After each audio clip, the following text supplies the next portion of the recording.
A princípio, Black Clover pode parecer mais um shonen genérico de lutinha, que tem um monte de cena clichê, mas a verdade é que conforme a gente vai se adentrando na obra, a gente descobre ali uma narrativa extremamente complexa, com muitas mensagens nas entrelinhas ali, trazendo ensinamentos e também reflexões muito importantes sobre a sociedade, sobre a política, sobre a forma como um ser humano trata o outro. E hoje nesse vídeo eu vou trazer aqui uma desconstrução de toda essa mensagem, né, de Black Clover, para a gente poder explorar bem os conceitos sociais e políticos que o Tabata inseriu ali na obra. Então vem comigo porque tem muita coisa pra gente falar. A construção do mundo ali em Black Clover, né, e das sociedades que habitam essa obra toda são uma das coisas mais fascinantes que a gente tem no universo otaku, porque a história apresenta pra gente os dois opostos de uma sociedade que é dividida em extremos de poder e riqueza e um outro extremo que é a plebe ali, que é abandonada, explorada por falta de ter esses elementos. Enquanto a minoria nobre se mantém sempre ali eternamente no topo da pirâmide, né, somente se relacionando entre si, se reproduzindo entre si, o restante da população, os plebeus, eles vivem sendo subjugados no campo, sendo explorados por aqueles que estão na posição superior, e eles não têm praticamente nenhuma possibilidade de quebrar esse ciclo que parece infinito. Enquanto os pobres estão morrendo de fome lá nos campos, né, a nobreza está fechada dentro dos seus castelos e eles estão mais preocupados em competirem entre si ali para ver quem tem mais status, mais magia, mais poder, mais possibilidades de assumir o trono um dia, do que de fato tentar ajudar a diminuir toda essa diferença social. Porque na verdade eles morrem de preconceito e de nojo, então eles querem se manter afastados disso tudo, fingindo que essas dificuldades, essas diferenças e essa pobreza ali não existem, né? Eles vivem fechados no mundinho deles. A obra também apresenta pra gente dois paralelos sobre como a meritocracia deveria funcionar, mas não funciona, porque na prática ela traz muito mais diferenças, porque aquele grupo que é privilegiado, ele sempre vai ser privilegiado porque ele pode estudar nas melhores instituições, ele pode ter acesso às melhores coisas, ensino, saúde e tudo mais, e aquele povo que já está ali em situação de pobreza vai continuar, porque por mais que eles tenham capacidade, eles não têm acesso a tantos recursos como quem está lá em cima. A forma como o Tabata constrói a narrativa mostrando que nada é tão simples para quem vem de uma família simples, né? Para quem tá aqui na base,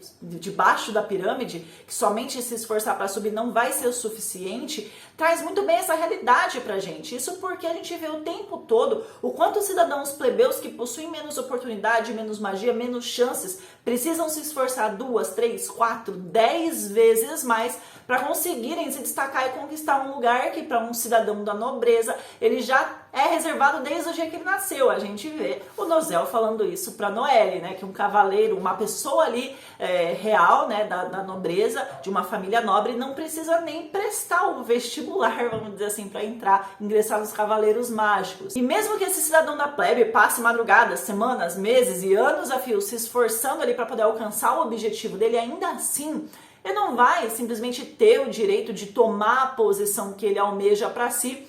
né, porque ela já está lá destinada para quem tem poder, influência, para quem tem dinheiro. E mesmo quando esse plebeu vai derrubando no soco mesmo cada um desses muros que acabam impedindo ele de alcançar o seu objetivo, porque ele não tem um sobrenome importante, porque ele não é de uma família rica, ainda assim ele vai ser menosprezado, ele vai ser criticado, vão tentar o tempo inteiro questionar, desmotivar ele para ele poder sair dali, e mesmo quando ele prove que ele é capaz e que ele realmente merece, vão duvidar dele, vão apontar e falar,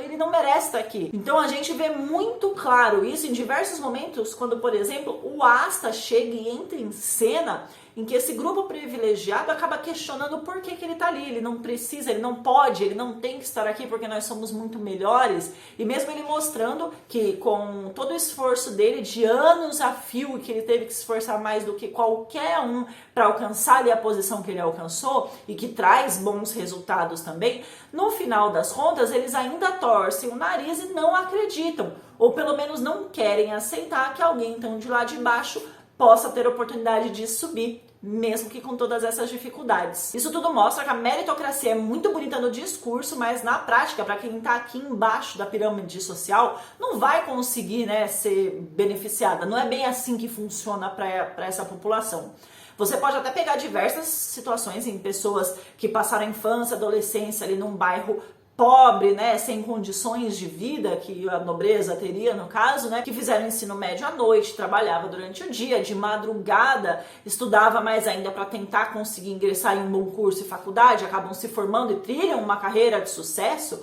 Mas em praticamente nenhum desses casos você vai ouvir eles falando que foi fácil, ou que eles não sofreram preconceitos absurdos, ou então que por diversas vezes eles não foram boicotados ou até mesmo totalmente desacreditados nesse processo. E isso a gente vê o tempo todo ali através de personagens como Magna, como Zora, como o pai do Zora, né, o Zara, que foi morto pelos seus próprios companheiros de esquadrão, que não aceitavam que um plebeu, um camponês, tenha saído de tão lá de baixo e alcançado o mesmo posto que eles, nobres. Enquanto isso, Tabata também faz um paralelo de como realmente a meritocracia devia funcionar na sociedade quando a Noelle, que já tem uma vaga de cavaleira mágica garantida por ela ser da família real, né, não é colocada no melhor esquadrão só porque ela é alguém de nome influente, mas justamente por ser uma pessoa real, sem grandes habilidades, sem capacidade de dominar ali o poder, ela não merece estar no melhor. Então ela é colocada ali pelo irmão, né, por outros motivos, na verdade, mas que ainda assim se encaixam bem aqui. Ela é colocada no pior esquadrão, onde só tem ali os plebeus ou então os nobres que por um motivo, um infortúnio aí do destino, acabaram desacreditados e caíram lá. Então ela vai para um lugar onde ela merece estar, entre aspas, vamos dizer assim, né? A própria forma de como você consegue chegar ali em Black Clover ao poder como Rei Mago, né? Em que você não depende da sua linhagem, mas sim do mérito do que você conquista ao longo da sua jornada, é um exemplo bem interessante de como deveria funcionar na vida real. Só que a gente sabe que na prática não é tão assim, né? Trazendo tudo isso assim para o nosso dia a dia, o Tabata mostra como a meritocracia deveria funcionar de forma que a sua posição social não influenciasse no que você vai conquistar ou aonde você vai estar. E que o fato de uma pessoa ter tido todas as possibilidades financeiras para poder estudar mais em instituições melhores não deveria tirar o lugar de quem tem capacidade, mas não teve acesso a esses recursos que o dinheiro, que a posição podem te trazer, né? Todos esses diferenciais.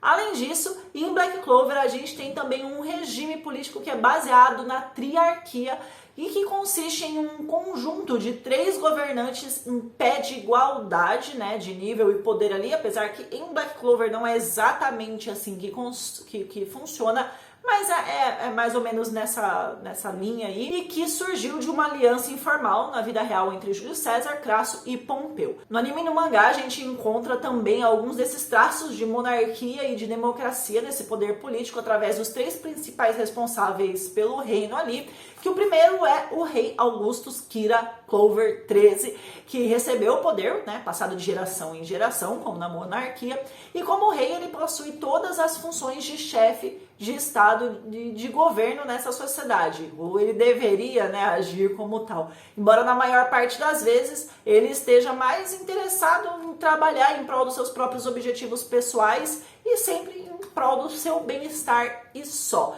Então não é à toa que o reino todo de Clover esteja completamente abandonado, destruído, jogado às traças ali, com a grande maioria vivendo em uma faixa de extrema pobreza, trabalhando praticamente como escravos em troca do mínimo para sobreviver, enquanto o rei está lá preocupado só com o próprio rabo. Apesar disso, o Tabata também traz pra gente uma outra face de chefe de estado através do reinado do rei mago Július, né, o Július Nova Cronos ali, que é completamente o oposto do Augusto. Então a gente tem aqui os opostos, os 2 lados de uma mesma moeda ou de um mesmo cargo. Enquanto o Augustus é egoísta, frívolo, arrogante, mimado, infantil,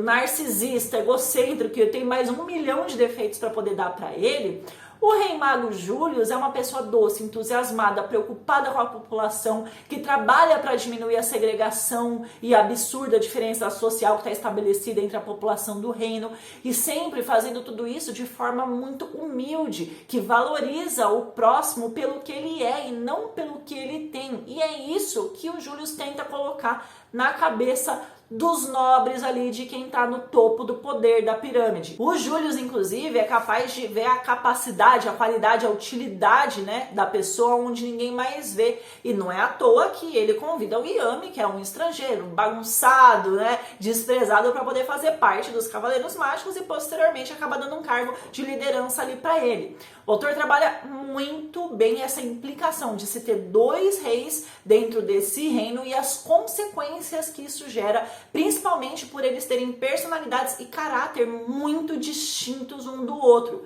Teoricamente, o poder do Július deveria ser limitado ali, né, à ordem pública de defesa do reino, mas como o Augustus não realiza as responsabilidades de rei, de chefe de estado, tudo isso acaba caindo sobre o Július, que tenta trabalhar da forma que ele pode para poder implementar os seus ideais de igualdade ali, tentar aos poucos ir mudando os pensamentos dos nobres e diminuir toda essa segregação que a gente encontra tão intensa por lá. O grande problema aqui é que, apesar do modelo monárquico, Black Clover também apresenta as bases de um governo democrático que, pelo menos na teoria, né, ter várias pessoas compartilhando o poder não deveria ser um problema, né, deveria ser a solução. Só que o Tabata traz justamente aqui os problemas que esse compartilhamento de poder pode acarretar, já que as pessoas envolvidas nele, né, pensam diferentes, têm visões diferentes, motivações e anseios diferentes, e como tudo isso pode acabar sendo refletido contra ou a favor da população, que são os que mais sofrem pelas ações do governo. Enquanto Július tenta estabelecer um governo mais justo e mais igualitário para todo mundo ali, né, em que o valor das pessoas não seja determinado pela sua origem, o Augustus não tá nem aí, tá nem um pouco interessado nisso, e ele só quer fazer as coisas em prol dos seus benefícios próprios, não dos benefícios dos seus súditos, embora ele deseje ali de uma forma mimada o amor e a admiração deles. Por fim, a gente também tem o presidente do Parlamento Mágico, né, que é ali formado pela realeza e pelos nobres e que é liderado pelo Danmacho Kira, irmão do rei Augustus, que deveria supervisionar os julgamentos criminais, estabelecer penas ou então absolvições de forma justa, mas que tudo isso aí acaba sendo totalmente falho, já que esses julgamentos são baseados nas opiniões dos nobres dali do reino, que são preconceituosos e que discriminam as classes sociais mais baixas. A relação dessas três forças é extremamente precária e elas acabam colidindo o tempo inteiro entre si, fazendo com que no final das contas, quem quer fazer algo de bom pelo reino, né, trabalhar em prol do povo, acabe sempre encontrando uma resistência maior para isso, enquanto o restante do comando acaba trabalhando em prol de uma minoria privilegiada e só olhando para o próprio umbigo lá. O medo deles perderem essas posições e os seus privilégios para os plebeus faz com que o trabalho do Július em prol do povo seja extremamente mais difícil do que realmente deveria ser. O rei Augustus, ele é apoiado pelo Parlamento Mágico, então isso tudo acaba representando tudo o que há de errado em diversos sistemas políticos da vida real, em que os políticos estão sempre preocupados em trabalhar só pelos seus benefícios próprios, né, e a população fica abandonada à própria sorte, sem o interesse real de diminuir a pobreza e desigualdade deles. A gente vê isso no dia a dia sempre, com tantos escândalos inclusive, né? O confronto que a gente tem ali dentro entre nobres tradicionalistas, antimonarquistas e uma população civil, inclusive, abre uma possibilidade para uma boa transformação dessa sociedade, que é para onde vai, eu acredito, se encaminhar toda essa narrativa de Black Clover, que vai pegar essa sociedade corrupta que o Tabata estabelece lá e que é um reflexo de quase toda a sociedade que a gente tem no mundo real e transformar ela em algo mais justo, pelo menos na narrativa fantasiosa lá dentro. O que o Tabata faz em Black Clover é explorar dentro dessa obra fantasiosa todos os aspectos podres, corruptos, distorcidos, egoístas que os sistemas políticos possuem e como isso tudo acaba afetando intensamente o povo, gerando ali situações muito precárias, muito caóticas e que são cada vez mais difíceis de serem revertidas, porque quanto mais elas são reforçadas, mais sólidas elas ficam, para depois você desfazer tudo isso e fazer do zero é praticamente impossível. Eu poderia ficar aqui falando mais, porque teria muita coisa para eu poder explorar a respeito desse assunto, mas o vídeo ia ficar muito longo, já está em quase 17 minutos, eu ainda vou ter que fazer alguns cortes, mas mesmo assim, fica aqui o ensinamento de Black Clover em relação à sociedade, política, direitos, méritos e tudo que a gente encontra muito no nosso dia, na vida real, né? Nos pequenos detalhes aí. Deixa aqui nos comentários outros aspectos que eu acabei não citando em questão de sociedade e política aqui, que depois eu vou ler todos. E quem sabe isso daí não gere um segundo vídeo, porque é um assunto extenso, é um assunto complexo e que tem muita coisa pra gente explorar, já que a mensagem de Black Clover não é nada rasa, não é nada simples e tem muita coisa pra gente extrair dela. Não esquece também de deixar o seu like aqui nesse vídeo, se inscrever. Muito obrigada a todos vocês. Eu decoro o nomezinho de cada um de vocês que comentam aqui nos vídeos, que comentam ali na aba comunidade. Muito obrigada pelo apoio que vocês estão dando sempre. É muito importante pra mim, tá bom? Mil beijos. Até o próximo vídeo. Tchau!